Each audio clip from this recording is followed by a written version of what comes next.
The Hughes H-1 is a racing aircraft built by Hughes Aircraft in 1935.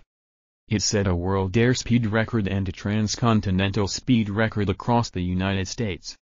The H-1 Racer was the last aircraft built by a private individual to set the world speed record. Most aircraft to hold the honor since have been military designs.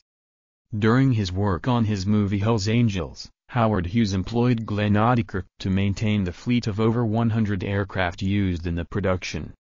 The two men shared a common interest in aviation and hatched a plan to build a record-beating aircraft.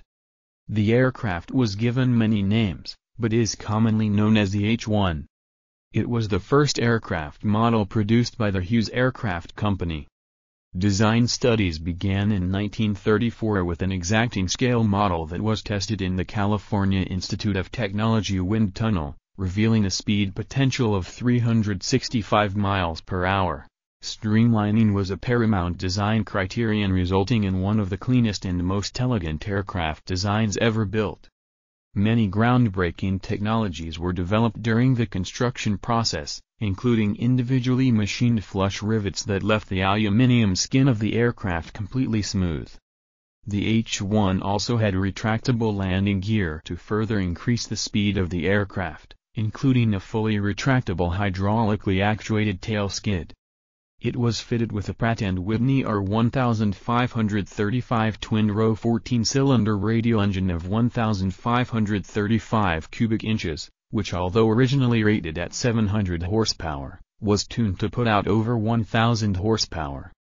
Due to two different roles being envisioned for the racing aircraft, a set of short-span wings for air racing and speed records and a set of long wings for cross-country racing were prepared. Hughes piloted the first flight on September 13, 1935 at Martin Field near Santa Ana, California, and promptly broke the world landplane speed record, clocking 352.39 miles per hour averaged over 4 timed passes.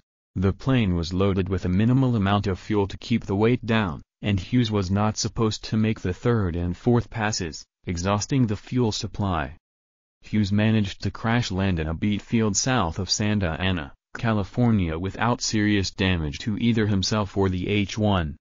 Hughes later implemented minor changes to the H-1 Racer to make it more suitable for a transcontinental speed record attempt. The most significant change was the fitting of a new, longer set of wings that gave the aircraft a lower wing loading. On January 19, 1937, a year and a half after his previous landplane speed record in the H-1, Hughes set a new transcontinental speed record by flying non-stop from Los Angeles to New York City in 7 hours, 28 minutes and 25 seconds. He smashed his own previous record of 9 hours, 27 minutes by 2 hours. His average speed over the flight was 322 miles per hour.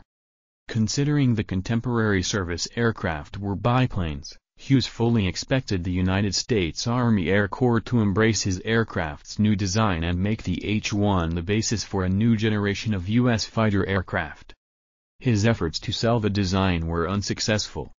In post-war testimony before the Senate, Hughes indicated that resistance to the innovative design was the basis for the USAC rejection of the H-1. "I tried to sell that airplane to the Army, but they turned it down because at that time the Army did not think a cantilever monoplane was proper for a pursuit ship."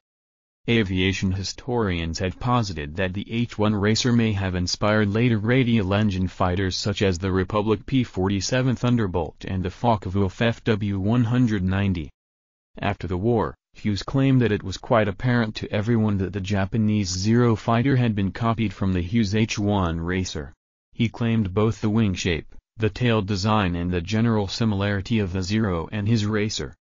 Jiro Horikoshi, designer of the Mitsubishi Zero, strongly denied the allegation of the Hughes H-1 influencing the design of the Japanese fighter aircraft. The Hughes H-1 Racer is featured in the 1940 RKO Radio Pictures movie Men Against the Sky. The original H-1 Racer was donated to the Smithsonian in 1975 and is on display at the National Air and Space Museum.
This is a